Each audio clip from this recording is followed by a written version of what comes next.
I turned on my RC2 controller earlier today just to discover that DJI has released another update for the DJI Fly app.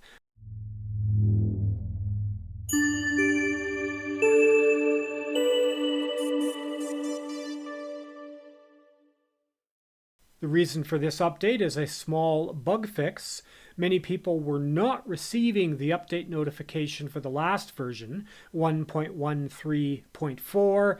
There were numerous discussions on different forums about this issue, so they pulled 1.13.4 for the DJI RC2 controller and now have released this version.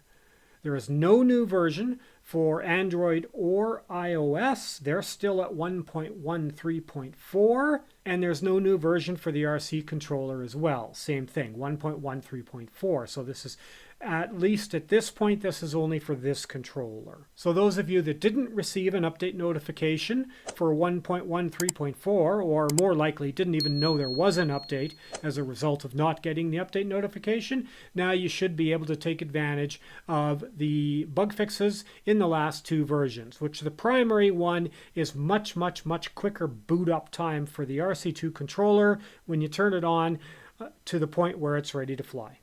Thanks for watching. Take care.